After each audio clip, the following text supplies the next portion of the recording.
This week in comic books, Wonder Woman #1 comes out, and we're going to conflate the difference between geopolitics and genderism. I guess. I'm not really sure. In Marvel, we get Captain America #1. Stand by something that I've always said. To become something that you want to join, you have to become that thing before you join it. I'll get deeper into that. And in Independence, we get Fish Flies. I'm just absolutely enjoying it. And I'm kind of debating if it's even really a comic book story. I'll need your help. All that, share some covers with you, and the rest of my haul this week. But first, as always, I gotta try to sell you some coffee. Check it out. Hey, what's going on, folks? This is your boy Pocan Joe to talk to you about Coffee Brand Coffee. We serve people that are tired of gimmicky advertising and branded companies that want to lecture you. At Coffee Brand Coffee, all we want to do is serve you freshly roasted coffee wherever you're at, whenever you want it. Consider Coffee Brand Coffee. Check us out, check our reviews out, and use promo code POCANJOE or the link down in the description to save yourself some money. Give me the opportunity to get you a delicious cup of coffee. Alright, you wonderful weirdos, let's jump right into it. We're going to start with, as I said in the beginning, Wonder Woman #1. This is the new dawn of DC. I went with the foil variant in it because it looks super cool, very stylized, super awesome cover. And I don't know about the story. I'm going to be honest with you. It seemed kind of weird to me. So in this one, we get a geopolitical kind of issue going on. There's an Amazonian, the place where Wonder Woman's from, that whole thing, apparently dropped like 12 bodies inside of some ghetto-ass redneck bar out in the middle of nowhere because she was touched. She dropped them bodies, straight up murdered them, and apparently this created a big geopolitical issue throughout the United States, eventually kicking the Amazonians out of America because shame on you. And our boy Sergeant Steele's in it. I really like this take on Sergeant Steele. We're definitely not making him a good guy in this one. And I doubt he's even a anti-hero. In this one, we'll just go ahead and call him a villain. We'll just call him a villain. And in this one, he's rounding up the Amazonians that just refuse to leave, even though their own queen has told them to come back. Everybody, everything's off. Just everybody come back. Not going to happen. So they go around and they start finding and rounding up all the Amazonians that are kind of hanging out. Some of them have started families, adopting children that are U.S. citizens, etc., etc., and the government being the government are like, yeah, we'll just separate a family and kick you out. That's just a thing, right? So it gets weird. But then eventually the conflict happens when Sergeant Steele and Wonder Woman meet up. Obviously, Sergeant Steele's no match for Wonder Woman, but Wonder Woman wants to know what really happened in all this. Do we need to go to these extremes? Everybody take a breath. I'm Wonder Woman. I'm Wonder. And I will figure it out because I'm wondering what's going on or even who this mysterious Amazonian was that dropped the bodies to begin with. Little on the nose, but you know what? I would pick up a couple more issues of this until it got weird. I don't think it's weird in the sense of being a gender story, even though it's very heavily implied in it, a little on the nose about it. And of course, just kicking random people out of the country. I know that's a hot button topic. It seems like the writer just found two things that were kind of hot buttons to kind of jizz up some interest to some degree, and that's all I see this as. It's this little gaslighting. But all in all, if it wasn't 2023, I would still say that it was a pretty interesting story. It's a mystery, so why not? Let's chase this down a little bit and see what happens. That will be totally dependent on what comes out when issue 2 comes out, to be honest with you. This isn't going to be high on my priority list, but again, it's generally 10 to 15 books a week for me, depending on how much they cost. Let's see what happens. Moving into the next one, we get World's Finest. So you saw the cover. I had to pick it up. It's the Nicolas Cage Superman cover. So yeah, so this is a retelling of the World's Finest, Batman, Superman, how they met up. And they kind of changed this dramatically to some degree. We got Superman, Batman, they're facing off a Kryptonian by the name of Jax-Ur. I'll go with that, who came from the Phantom Zone, right? He was in prison there for trying to destroy and probably being directly related to why Kryptonians just didn't build ships and leave the planet in the first place before it blew up. Enough backstory. So in this one, they finally get him with a little bit of outsmarting, a little bit of roped dope, tricked him back into the Phantom Zone. My problem is what's the difference? Anybody can escape the Phantom Zone now. Why is that significant? Well, we found out one of the reasons why people keep escaping from the Phantom Zone. We have a mysterious character there who is kind of feels that the whole idea of the Phantom Zone, and I would almost say rightfully so, is a little bit more of an overreach of punishment here, like a lifetime there. Not even a lifetime, an eternity there, because you're just there for, like, existence. You can't just die of old age there, apparently in this particular canon of the Phantom Zone. So, yeah, okay. Pretty cool. I don't know what they're going to do for the next issue, though. Apparently, they'll have to tell an entire different story. Where will they take it? I don't know. Let's find out, because this one seemed kind of short and just kind of, hey, we're changing the canon, but why change the canon now of all times without a major event coming? I don't know. All right, next we get Green Lantern, War Journal, and of course I had to go with, I mean, come on, our boy, John Jang, right? Super cool cover. I wish if I had one complaint. If they made this a glow-in-the-dark or a blacklight cover, I would have bought that. Hey, I fall for gimmicks too. I'm just like everybody else. But in this one, we've been seeing this story a lot where we got John Stewart back on Earth kind of living the simple life, right? The retired warrior life, right? He finds enjoyment with lawn care and fixing things up around the house and so on and so forth. And since he doesn't need a ring anymore, right, to kind of do the whole astro projection, structure thing, he can just do them now. While he's living with an auntie, fixing up the house and everything, apparently his sister is no longer with us anymore, and the auntie seems to be suffering from like a form of dementia, right? Where she remembers the kid being around, so he just kind of constructs her being around, which is just the worst thing to do. That's because the moment you can't do it, right, you just crush that hope and trust at the same time. I don't recommend that at any level. But, of course, we have another major threat coming, right? We got the old Lanterns of Death themselves, the Radiant Black.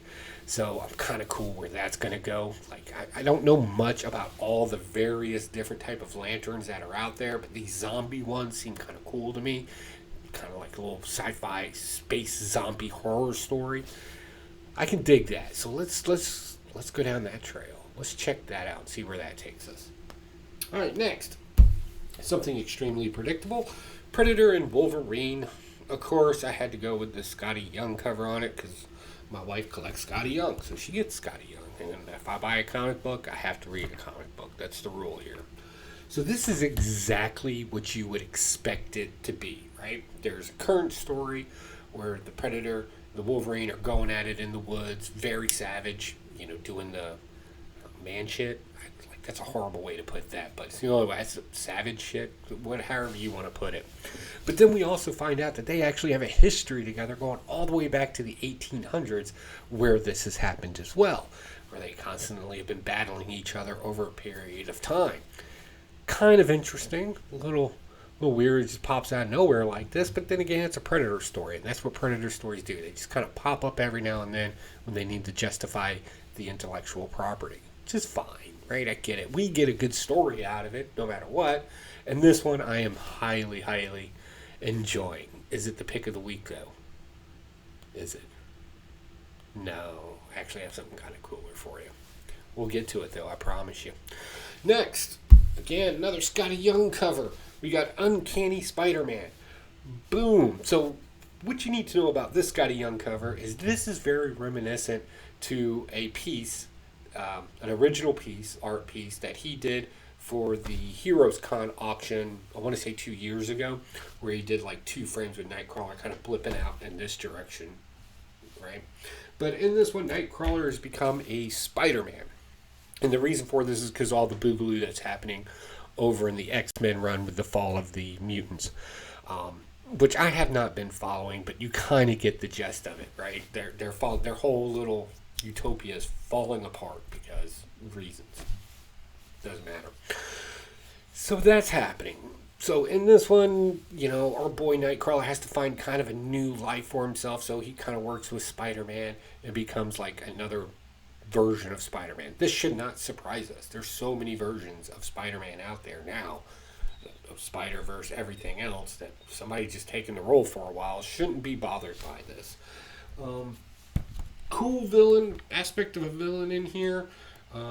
But probably the most important thing out of the whole thing is one, we have Vulture working with AIM to build better tech and to round up people and use their superpowered abilities and even transform them, in some way control them.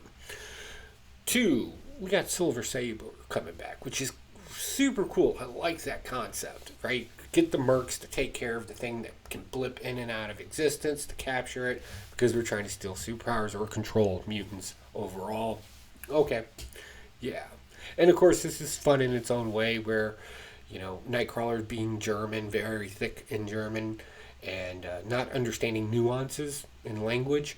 And in this one, trying to be a witty Spider-Man, it has its comical moments as well. All right, next we get into Strange Academy with Moon Knight.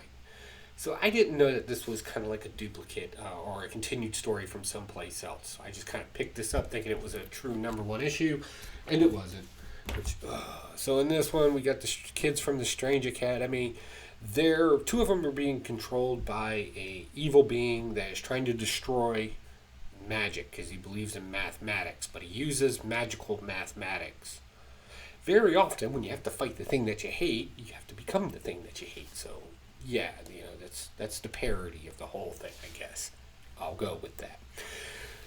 But what's even funny about this is he controls them all. They're doing math problems to make people disappear, or arm parts disappear, or just destroy the whole pantheon of magic as a whole.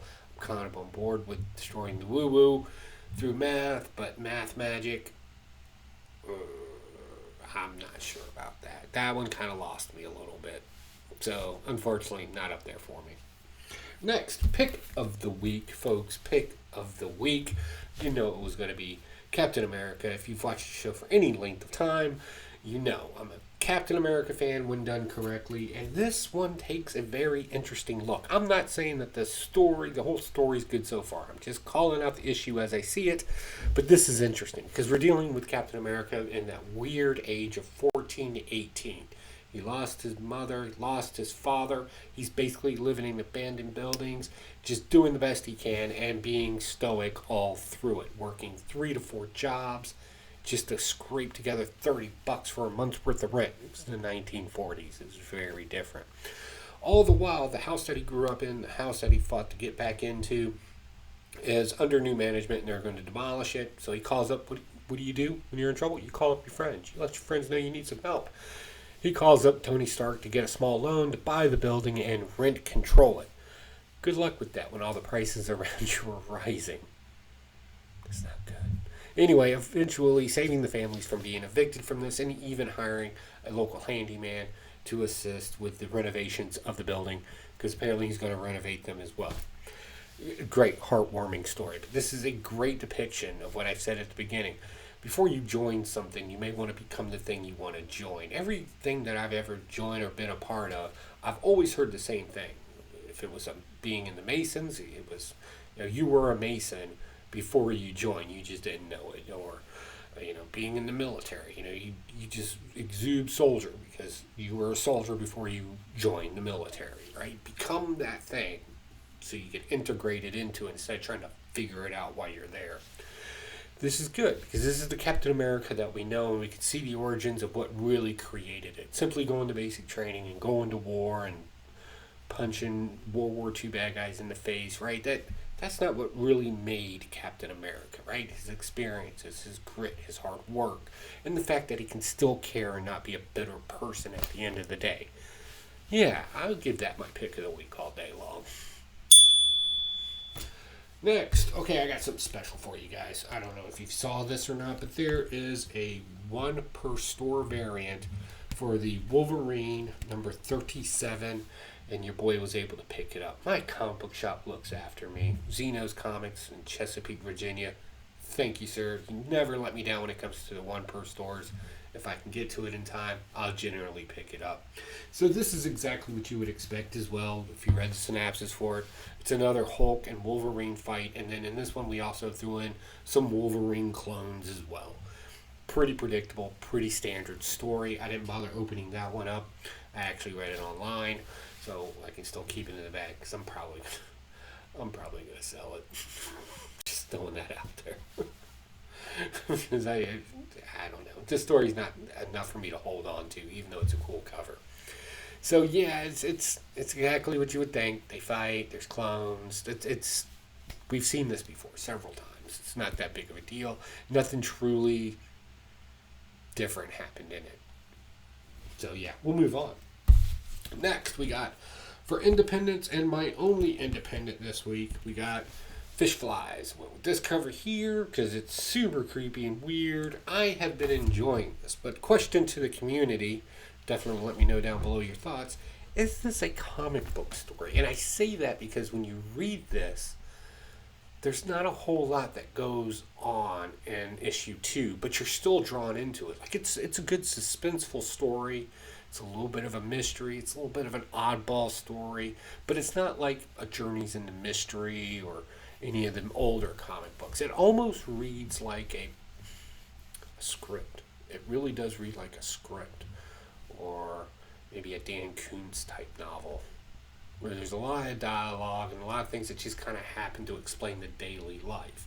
Speaking of daily life, in this one we found out that our little Miss Snotrag herself apparently gets picked on at school, right? Which that happens, right? She's weird, she's odd, she's poor, she's in a weird situation. So yeah, somebody's gonna stick gum in her hair. I'm not justifying that, right? But yeah, it happens, right? And then apparently she confides into her new friend who turned into a bug because he was a drug addict and shot a 8th grader. So, not that I ever condone my episodes for children out there, but kids are going to do what kids do. If you're watching this, don't make friends with crackheads. And with that, I'm going to say goodbye. Be sure to check out my links down below. As always, I got coffee. I got merch. Over at the Evil Lair Projects and Builds, we have the new Evil Lair project coming out where we made something for the Glass family. We did something kind of off base for it, but it's still really cool, and I want you to check that out. So definitely Evil Lair Projects and Builds. And other than that, I'll see you around in the chats, guys. Talk to you later. Bye.